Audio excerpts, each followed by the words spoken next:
някакви разси пчели вътре.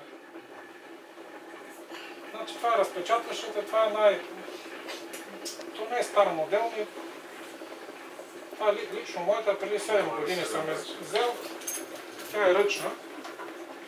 Основното, което е ножовете, което е най-важното, при новите модели е запазено.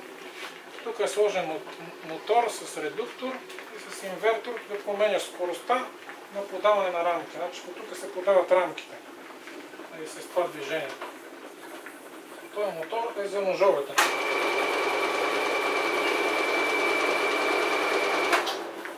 Нагряването на ножовете, това е парогенератор 2 кВт, който създава пара.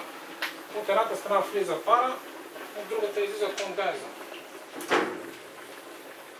Значи, това е за, понеже е ръчна, за най-малките пчелини и по-евтин вариант. Вече при автоматичните източника на пара е заменен с парно котле, така да го кажем, компактно с електрически нагревател, помпа като за парното.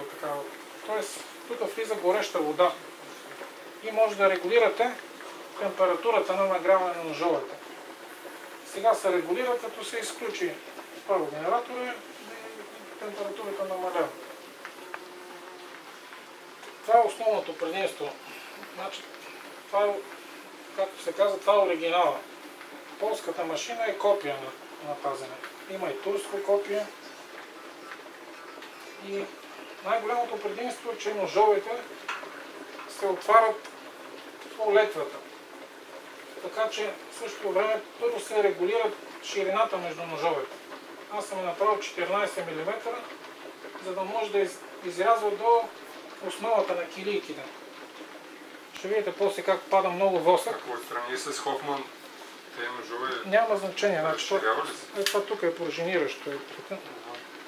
Това държи рамката да не играе. Докъде е решен? Докъде? Чак до основата става като пита. Не е до основата. Дължината на ножовете това е? Точно влиза до рамка. Влиза вътре восъчната част само. Само восъчната част. Остава началото на килийката, примерно 3 мм. Всичко друго пада долу. Значи много восък. Много восък, ще видите, цели парцали пада долу. И също време пчелата, като сложи, като се върне рамката, тя отделя восък и питата е като нова. А това е на 25 мм нагласеното, да? 14. По-дълбоко не може да захваща. Може по-дълбоко, както искаш. Може въобще да вали по летвата. Само, имам предвид ножовете, разстоянието между двата ножа. 25 мм, ли? Може да се регулира. Регулира се в широк диапазон. Различни размери, тази моя санфара е за малките рамки. Значи тук е като магазин се казва, където се слагат рамките. Събира 5 рамки и почвате да въртите. Може да спрете тази пара, че става за душно? Няма да може да работи. Сега като почнем добре. Да пуснем сега. Значи слагат се 5 рамки.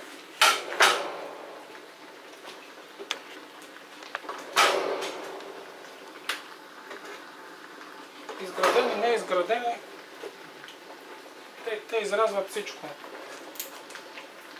И трябва да се направи от дърводелие за еднаква. Тук сега е една по-широка.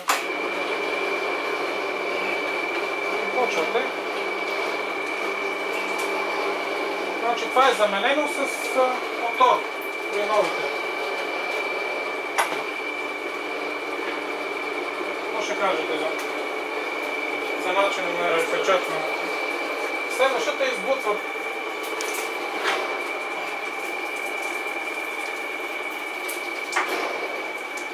И да включим шнека.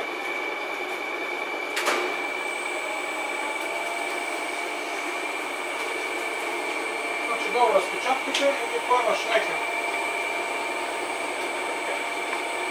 Като не е рамката по-широка,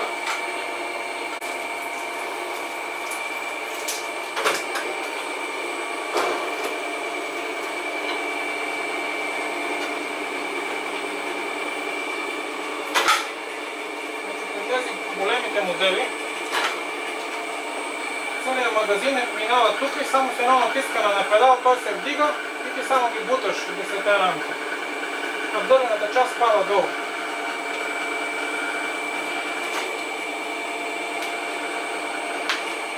И това също е ако иска да засече 5 рамки. Вижте какви големи. Това е много восъчно. При тази пена на восъка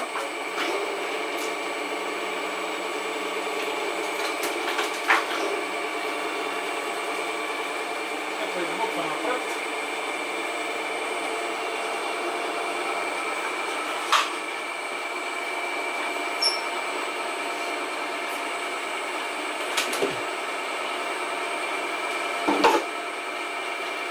След това тук се взимат в услугата.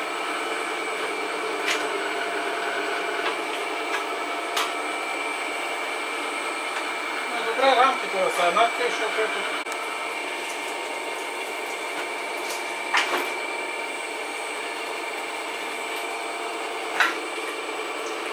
значи може по-бавно да и новия модел с инвертора според температурата на примерно, ако някой малко кмет по-студени питите, намалявате ето това движение, за да може в ножовете да влизат по-бавно. Ето е така. Да, да не ги замаже. Но всякото е горещо, по-бързо. Ето тук ги избутва. Само да взема нещо да бутна разпечатката да бъде.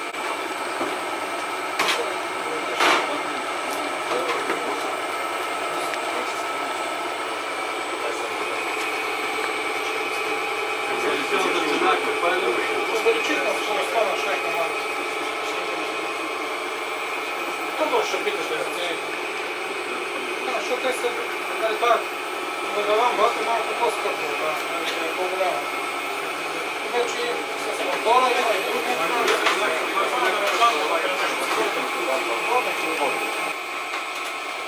Това има там копана и копан. Някаква клетка за майка най-често не остава. Да не падне вътре. Водата, резервуарчето, за колко време изкарва? Тук е извин, да трябва да се затвори, че това не е връща. 2 часа някакъв. Не да трябва да се затвори.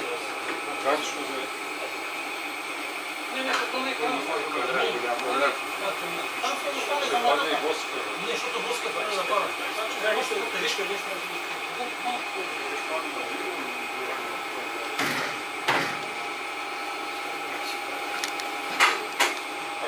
Как се почиства после? Разполагава се? Водостроите, да не пуснеш. Да отпълне. Да, всичко е на раздавайка.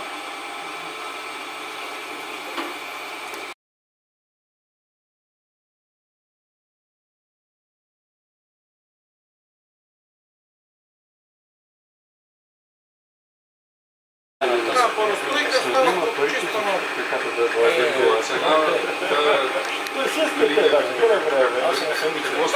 Много ще пи.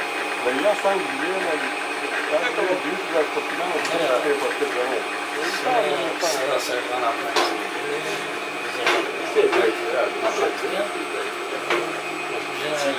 Един начин е това да го придобите, за восък. Другия начин, ако имате по-малко и нямате нужда от восък, защото има много прашец вътре. Момента го служете макнете от 5 сегласа и го служете в хранилката. Това направо обърква пчелите, почват да гризат, защото има и 5% мед вътре. Но заради прашеца много ги подбужда, подбудява ги. А восъка се остава? Восъка се остава, те обират меда и прашеца. не